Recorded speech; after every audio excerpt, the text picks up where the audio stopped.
श्री गणेशाय नमः। नमस्कार मित्रों, ज्योतिष विषय के अंतर्गत हम लोगों ने कारकांश कुंडली पर एक बहुत बृहद चर्चा की और बृहद पराशर होरा शास्त्र में कारकांश कुंडली के ऊपर जो बातें बताई गई हैं उसके बारे में हमने सभी सूत्रों की बात की।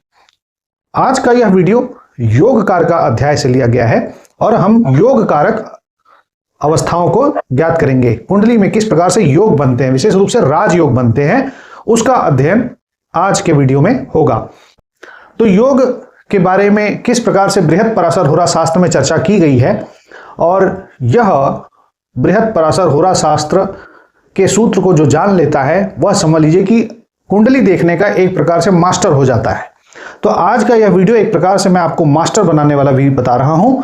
तो मैं आपके सम्मुख एक वीडियो में योग के बारे में बात करूंगा, किस प्रकार से ग्रहों का योग बनता है और प्रत्येक भाव के फल को किस प्रकार से समझा जाए, उसमें शुभता किस प्रकार से आ रही है, इसको ज्ञात करने का जो है यह वीडियो है, यह अध्याय है। मैं आपके सामने यह एक काल्पनिक कुंडली का निर्माण कर रहा हूं जिसमें कि मैं आपको सभी भावों का किस प्रकार से योग बनता है इसका बोध कराऊंगा, जो कि बृहद पराशर होरा शास्त्र में दिया गया है। तो देखिए, यह भाव जो है लग्न, यह केंद्र और त्रिकोण दोनों होता है। केंद्र और त्रिकोण, ठीक। और पांचवां भाव भी त्रिकोण होता है और नवां भाव भी त्रिकोण होता है। इसी प्रकार से यह केंद्र है और यह केंद्र है, चौथा भाव केंद्र है, सातवां भाव केंद्र है और 10वां भाव केंद्र है। तो ये हो गया केंद्र और त्रिकोण। ये 4 भाव केंद्र हैं और ये 3 भाव त्रिकोण है। साथ ही साथ त्रिषड आय की एक बात होती है। जब भी आप क्लासिकल टेक्स्ट पढ़ेंगे तो उसमें त्रिषड आय की बात होगी। तो ये हो गया त्रिषड आय में तीसरा भाव, छठा भाव और एकादश भाव, ये हो गए त्रिषड आय के कॉलम में आएंगे। उसके साथ साथ यह 12वां भाव, यह दूसरा भाव और यह 8वां भाव। इस प्रकार से कुल 4 कैटेगरी बटी हुई है। सब इन भावों को 4 वर्गों में समझा जाता है। कौन से 4 वर्ग हैं? तो वह है चारों केंद्र, एक वर्ग हुआ, यह तीनों 1, 5, 9, ये तीनों त्रिकोण हुए, यह दूसरा वर्ग हुआ। तीसरा वर्ग है त्रिषड आय, यानी कि 3, 6 और 11 भाव। और चौथा वर्ग हुआ 2, 12 और 8। इस प्रकार से 4 वर्ग हर कुंडली में आप समझिए और इन चारों वर्गों का एक अपना महत्व है। तो महत्व इस प्रकार से है कि इसमें बताया गया है, बृहद पराशर होरा शास्त्र में ऐसा बताया गया है कि यदि शुभ ग्रह इन केंद्रों के अधिपति हो जाएं तो वह शुभ फल नहीं देते हैं, और यदि अशुभ ग्रह इन केंद्रों के अधिपति हो जाएं तो वह अशुभ फल भी नहीं देते हैं। यहां पर आप यह समझिए कि इनके फलों का स्थगन हो रहा है, स्थगित हो जा रहे हैं। इनके फल को रोक दिया जा रहा है, स्थगित हो जा रहा है। यहां पर ना कुछ वो पॉजिटिव दे रहे हैं, ना रिजल्ट दे रहे हैं, पॉजिटिव रिजल्ट दे रहे हैं, ना तो वह कोई नेगेटिव रिजल्ट दे रहे हैं। किस प्रकार से है? यदि केंद्रों में 1, 4, 7, 10 में कोई शुभ ग्रह उसका अधिपति है तो वह शुभ फल नहीं देगा, और यदि 1, 4, 7, 10 में कोई अशुभ ग्रह है तो वह अशुभ फल भी नहीं देगा। यह बात हमें पहले मिलती है, परंतु इन शुभ और अशुभ का भी एक क्रम है। तो देखिए, शुभ ग्रहों में पहले होता है पूर्ण चंद्रमा। पूर्ण चंद्रमा, इससे ज्यादा शुभ होता है बुध। इससे ज्यादा शुभ होता है गुरु, और इससे ज्यादा शुभ होता है शुक्र। आपको यह क्रम याद रखना चाहिए। सबसे ज्यादा शुभ हो गया शुक्र, फिर उससे कम स्तर पे हो गया गुरु, फिर उससे कम स्तर पे हो गया बुध, और उसके कम स्तर पे हो गया पूर्ण चंद्र या पूर्णता लिए हुए चंद्र। आप ये समझिए कि जब चंद्रमा का चमकने वाला हिस्सा ज्यादा है तो आप उसको शुभ मानते हैं, तो उसको हम शुभ चंद्रमा गिन रहे हैं। इस प्रकार से जब आप इन केंद्रों में यदि आप पूर्ण चंद्र को, बुध को, गुरु को, शुक्र को अधिपति मान रहे हैं, देख रहे हैं जिस कुंडली में, तो आप यह समझिए कि अब वह अपने शुभ फलों को नहीं देगा, उस शुभ फलों को स्थगित कर दे रहा है। इसका अर्थ यह नहीं कि वह अशुभ फल देने लगेगा, यह भी जानिए। तो अशुभ फल नहीं देंगे, मगर वह अपने शुभ फलों को स्थगित कर दे रहा है। अब इसी के साथ साथ हमें समझना है अशुभ फल को। अब अशुभ फलों का हायरार्की जान लीजिए किस प्रकार से है। तो इसमें है क्षीण चंद्रमा, क्षीण चंद्रमा। क्षीण चंद्रमा से ज्यादा हो गया सूर्य, और सूर्य से ज्यादा हो गया शनि, और शनि से ज्यादा हो गया मंगल। ये पापत्व के बारे में बताया गया है। तो इन केंद्रों में यदि चंद्रमा, सूर्य, शनि, मंगल यह अधिपति बन जाए और यह शुभ की जगह पे अब पाप हो गए, तो पाप फल भी यह नहीं देंगे। क्योंकि यह केंद्र के अधिपति हैं, तो इसलिए वह पाप फल को नहीं देंगे। न वह शुभ को फल को दे रहे हैं और न वह पाप फल को दे रहे हैं। उनके फलों में एक स्थगन की बात हो गई, उनके फल स्थगित हो जा रहे हैं। अगला जो कैटेगरी थी हमने बताया था 1, 5, 9। 1, 5, 9 में यदि कोई ग्रह बैठ गए, तो यदि वह शुभ ग्रह बैठा है तो वह शुभ फल देगा, परंतु यदि वह पाप ग्रह बैठा है तो भी वह शुभ फल देगा। देखिएगा 1, 5 और 9 इन भाव में यदि कोई शुभ ग्रह बैठा है तो वह शुभ ग्रह उसका अधिपति है तो वह शुभ फल देगा, और यदि अशुभ ग्रह अर्थात मंगल, शनि, सूर्य इनका अधिपति है तो वह भी उस कुंडली के लिए शुभ ग्रह, शुभ फल देने वाला हो गया। यानी कि इन भावों के जो भी अधिपति हो, चाहे जो भी अधिपति हो, वह शुभ फल ही प्रदान करेगा, और इन भावों के जो भी अधिपति हो, चाहे शुभ हो चाहे पाप हो, वह फल ही नहीं देंगे, फल रोक लेंगे। फिर फल कब देंगे? जब इनको योग प्राप्त होगा। ठीक, तो होता यह है कि यदि इस केंद्र का इस त्रिकोण, इस त्रिकोण, इस त्रिकोण से संबंध बन जाए तो वह फल दे देगा। इस केंद्र का यदि इस त्रिकोण, इस त्रिकोण, इस त्रिकोण से संबंध हो जाए तो फल दे देगा। इसी प्रकार से दशम भाव जो कि केंद्र है, इसका संबंध यदि नवम भाव, लग्न भाव या पंचम भाव से बन जाए तो वह भी सुफल दे देगा। यही चीज योग कहलाती है। योग का अर्थ है दो लोगों का जुड़ना, दो लोग जुड़ गए तो योग हो गया। तो योग यही है, केंद्र और त्रिकोण के जुड़ने से जो फल बन रहा है, जो फलित बन रहा है, यही योग कारक हो गए, और यही योग कारक का अध्याय में बताया गया है। इसी योग कारक में हम और भी इसकी गहराई से चर्चा करेंगे, परंतु यह याद रखिए कि इनकी शुभता का क्रम और केंद्रों के बल का क्रम भी है। जैसे तीनों त्रिकोण में सबसे न्यून बली जो है वह लग्न है, इससे भी ज्यादा शुभ पंचम भाव है, और इससे भी ज्यादा शुभ नवम भाव है।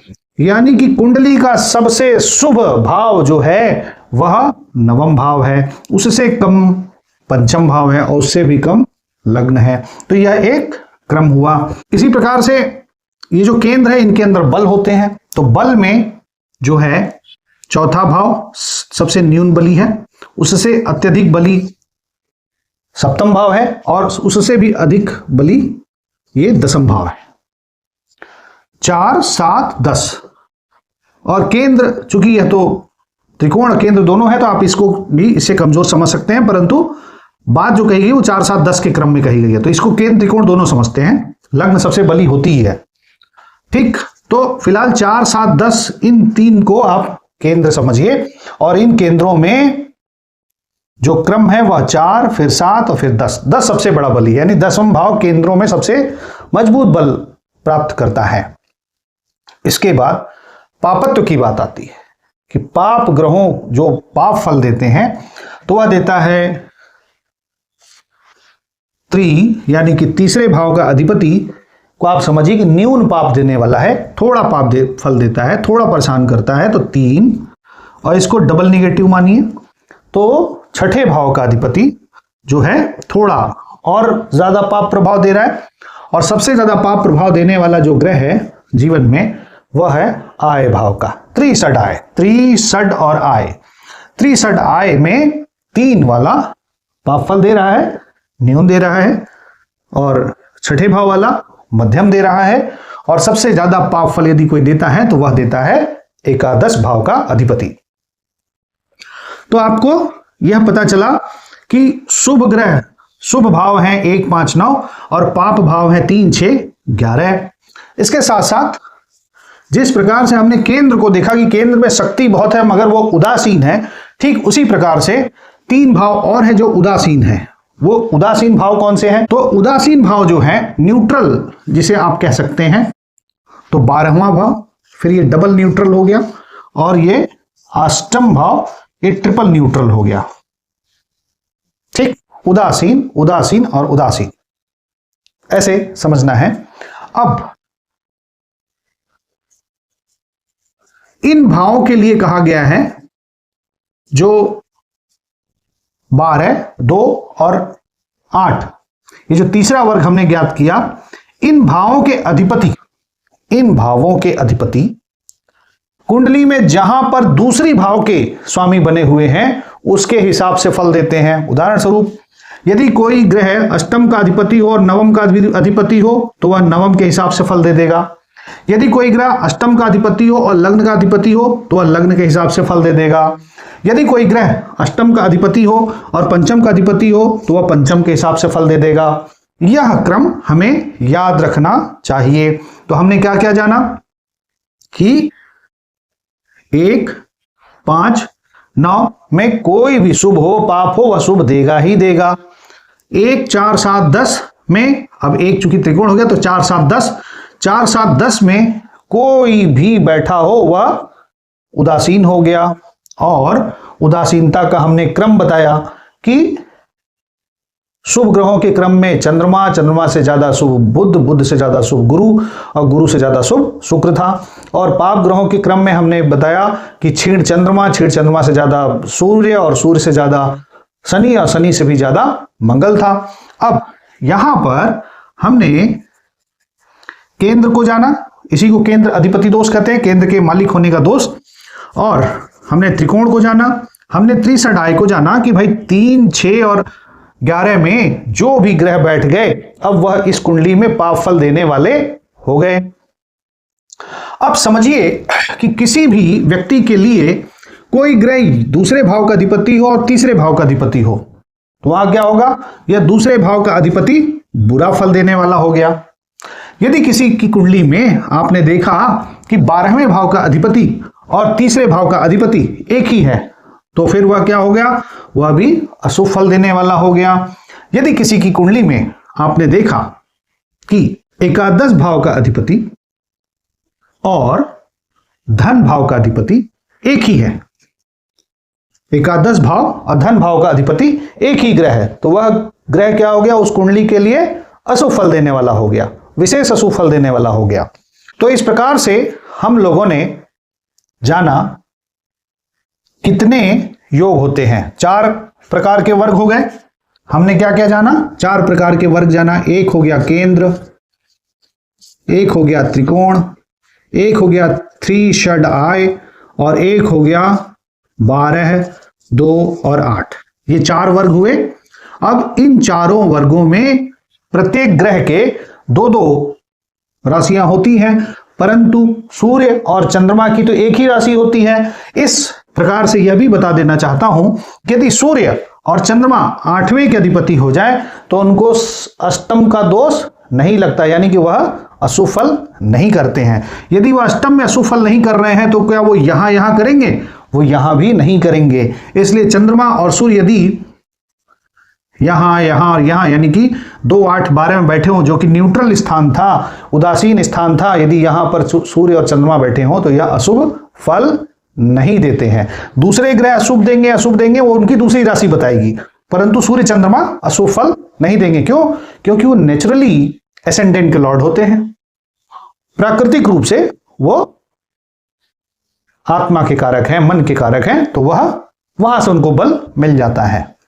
अब उदाहरण स्वरूप एक चीज और देखिए, जैसे कोई ग्रह है जो कि छठे का अधिपति है और नवम का अधिपति है। अब यहां पर वो अशुभ भी है और यहां पर वो शुभ भी हो गया। अब यहां पे तारतम्य समझना पड़ेगा। शुभ हो गया ज्यादा बली और अशुभ हो गया मध्यम, तो यानी कि वह वहां पर विशेष रूप से अच्छा फल देने की ओर जा रहा है, क्योंकि यहां पे मध्यम है, अशुभता उसकी मध्यम है। ठीक, साथ में उसके साथ कौन बैठा है ये सब भी देखना पड़ेगा, परंतु अशुभता उसकी मध्यम है। ठीक, अब यदि किसी की कुंडली में कोई ग्रह यहां एकादश भाव का अधिपति हो और